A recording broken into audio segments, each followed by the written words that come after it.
Friends, আজ ভারত বনাম শ্রীলঙ্কার দ্বিতীয় ওয়ানডে ম্যাচ। হ্যাঁ ফ্রেন্ডস, 3 ওয়ানডে ম্যাচের মধ্যে আজ দ্বিতীয় ওয়ানডে ম্যাচে মুখোমুখি হবে এই দুটি দেশ। আর তোমরা জানো প্রথম ওয়ানডে ম্যাচটা ড্র হয়ে গিয়েছিল, আর এই 3 ওয়ানডে ম্যাচের সিরিজটা জেতার জন্য অবশ্যই এই ম্যাচটায় জিততে হবে আমাদের ভারতীয় ক্রিকেট টিমকে। এই ম্যাচটাও জিততে হবে এবং তৃতীয় ম্যাচটা মানে লাস্ট ম্যাচটাও জিততে হবে ভারতকে, তবেই কিন্তু সিরিজটা জিততে পারবে। আর যদি এই দুই ম্যাচের মধ্যে একটি ম্যাচ ভারত জেতে, তাহলে ফ্রেন্ডস সিরিজটা 1-1 হয়ে যেতে পারে। তাই ফ্রেন্ডস আজকের ম্যাচটা অনেক গুরুত্বপূর্ণ ভারতের জন্য, আর আজকের এই গুরুত্বপূর্ণ ম্যাচেরই কিছু আপডেট নিয়ে চলে এসেছি।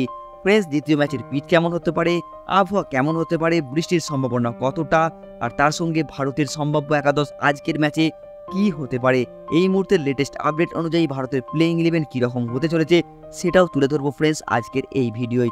তাই আজকের ভিডিওটা শুরু করার আগে তোমাদের কাছে আমার ছোট্ট একটা অনুরোধ, যারা তোমরা আমাদের চ্যানেলে নতুন এসেছো তারা চ্যানেলটি সাবস্ক্রাইব করে দিতে পারো, কারণ এই চ্যানেলে তোমরা ভারতীয় ক্রিকেটের সব ধরনের সঠিক আপডেট পাবে। আর যদি ভারতীয় ক্রিকেটকে পছন্দ করো তাহলে একটি লাইক করে দিতে পারো।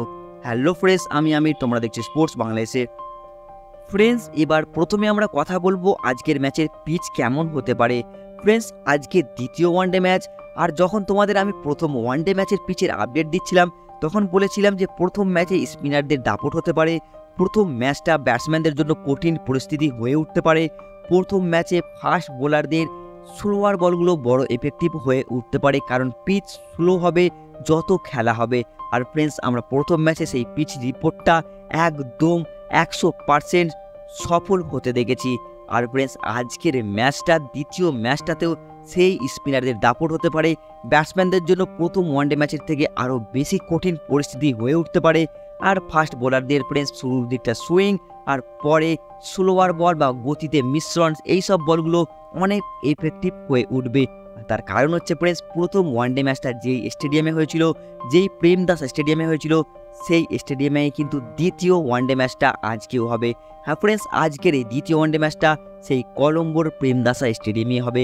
তাই ফ্রেন্ডস, তোমরা দেখেছো প্রথম ওয়ানডে ম্যাচের পিচ কেমন ছিল, সেই পিচটাই আজকেও তোমরা দেখতে পাবে। আর তোমরা প্রথম ওয়ানডে ম্যাচের শেষে রোহিত শর্মার ইন্টারভিউ দেখেছো, রোহিত শর্মা বলেছিলেন ফ্রেন্ডস যে পিচটা সত্যি কঠিন, পিচ অনেক স্লো, পিচে এক একটা রান করার জন্য সংঘর্ষ করতে হচ্ছিল। তাই ফ্রেন্ডস, আজকের ম্যাচেও সেই সংঘর্ষপূর্ণ পিচ হয়তো দেখতে পারো। প্রথম ওয়ানডে ম্যাচের থেকেও পিচ আরও কঠিন হয়ে উঠতে পারে, কারণ ফ্রেন্ডস বৃষ্টি হচ্ছে, আর তোমরা জানো বৃষ্টি যখনই হয় পিচ কিন্তু অনেক স্লো হয়ে যায়, বল পিচে পড়ার পর অনেক আটকে আটকে ব্যাটে আসে। তাই ফ্রেন্ডস, আজকের ম্যাচে সত্যিই ব্যাটসম্যানদের জন্য একটা কঠিন পরিস্থিতি হয়ে উঠতে পারে প্রথম ওয়ানডে ম্যাচের থেকেও। আর আজকের ম্যাচে সত্যি স্পিনাররা আবারও একবার দাপট দেখাতে পারে। ফ্রেন্ডস, এটা তো পিচের কথা বললাম, এবার যদি আবহাওয়ার কথা বলি, ফ্রেন্ডস আবহাওয়া সম্বন্ধে যে আপডেটটা আমরা পাচ্ছি এই মুহূর্তে, ফ্রেন্ডস বেসরকারি এক ওয়েদার সংস্থা একই ওয়েদারের তরফে যে জানানো হচ্ছে যে দুপুরের পর ম্যাচের দিনে আজকে ফ্রেন্ডস বৃষ্টির সম্ভাবনা 73%। হ্যাঁ ফ্রেন্ডস, দুপুরের পর 73% একই ওয়েদারের মতে, আর সন্ধ্যার সময় ফ্রেন্ডস 70% বৃষ্টির সম্ভাবনা আছে আজকের ম্যাচে। আর এখানে একটা স্বস্তির খবর তোমাদের বলবো, সেটা হচ্ছে ফ্রেন্ডস প্রথম ওয়ানডে ম্যাচেও কিন্তু বৃষ্টির সম্ভাবনা ছিল, কিন্তু প্রথম ওয়ানডে ম্যাচে বৃষ্টি তেমন কোনো এফেক্ট ফেলেনি। পুরো 50 ওভারেরই ম্যাচ হয়েছিল, বৃষ্টি কোনো এফেক্ট ফেলেনি প্রথম ম্যাচে। কিন্তু আবার দ্বিতীয় ওয়ানডে ম্যাচেও বৃষ্টির সম্ভাবনা রয়েছে, তাহলে আশা করতেই পারো যে প্রথম ম্যাচের মতো হয়তো দ্বিতীয় ওয়ানডে ম্যাচেতেও আবহাওয়ার রিপোর্ট যেটা উঠে আসছে বৃষ্টির, সেই রিপোর্টটা ভুল প্রমাণ করে হয়তো পুরো 50 ওভারেরই ম্যাচ হবে, এটা একটা আশা করতে পারো। তো ফ্রেন্ডস, এই মুহূর্তে কিন্তু ওয়েদার রিপোর্ট যেটা, সেই ওয়েদার রিপোর্ট অনুযায়ী যে বৃষ্টির সম্ভাবনা রয়েছে আজকের ম্যাচে, আজকের ম্যাচটা একটা বৃষ্টি বিঘ্নিত ম্যাচ হতে পারে, এটা কিন্তু ওয়েদার রিপোর্ট বিভিন্ন ওয়েবসাইটের ওয়েদার রিপোর্ট জানাচ্ছে। ফ্রেন্ডস, পিচের কথা বললাম, ওয়েদারের কথা বললাম আজকের ম্যাচের। এবার বলবো ফ্রেন্ডস ভারতের প্লেইং 11 কি হতে পারে, ড্র হওয়ার পর ভারতের প্লেইং 11-এ কি পরিবর্তন হতে পারে, চলো ফ্রেন্ডস জানিয়ে দিই তোমাদের এক্ষুনি।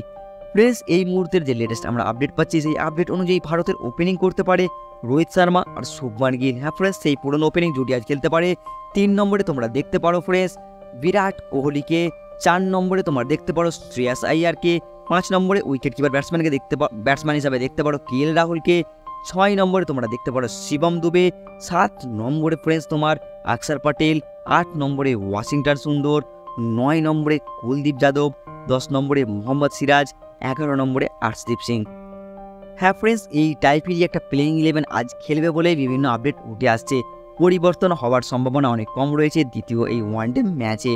ফ্রেন্ডস, তবু ঋষভ পান্ত নিয়ে কিন্তু অনেক কিছু ওয়েবসাইটে জানানো হচ্ছিল যে ঋষভ পান্ত হয়তো দলে এন্ট্রি করবে, কিন্তু যদি ঋষভ পান্ত দলে আসে কার জায়গায় আসবে সেটা কিন্তু পরিষ্কার হয়নি। আর ফ্রেন্ডস, আরও একটা কথা বলবো এখানে তোমাদের, ইউজবেন্দ্র চাহাল আমার তো মনে হচ্ছে শ্রীলঙ্কা সফরের জন্য ওয়ানডে সিরিজে কমপক্ষে ইউজবেন্দ্র চাহালকে নিতে পারত ভারতীয় ক্রিকেট টিম। যে হারে পিচের কন্ডিশন, সেই পিচ হিসাবে কুলদীপ যাদব আর চাহাল যদি খেলতো ভারতীয় ক্রিকেট টিমে, সত্যি শ্রীলঙ্কার ব্যাটসম্যানদের অনেক সমস্যায় পড়তে হতো। তাই আমার মনে হয় ইউজবেন্দ্র চাহালের একটা অভাব বোধ মনে হচ্ছে ভারতীয় ক্রিকেট টিমে এই টাইপের স্পিন কন্ডিশন পিচে। চাহালের মতো কোয়ালিটি বলারের সত্যি অভাব মনে হচ্ছে ভারতের টিমে। তোমাদের মতে কি বলে ফ্রেন্ডস? সত্যি চাহালকে যদি নিত ভারতীয় ক্রিকেট টিম ওই ওয়ানডে সিরিজের জন্য, তাহলে ভারতের জন্য ভালো হতো না ভারতের জন্য খারাপ হতো? এই টিমটাই ভারতের জন্য ভালো আছে, সেটা কিন্তু তোমরা অবশ্যই কমেন্টে জানাবে। আর প্লেইং 11 নিয়েও কিছু অভিযোগ থাকলে অবশ্যই কমেন্টে জানিয়ে দেবে। আর আজকের ভিডিওটি দেখার জন্য তোমাদের অসংখ্য ধন্যবাদ।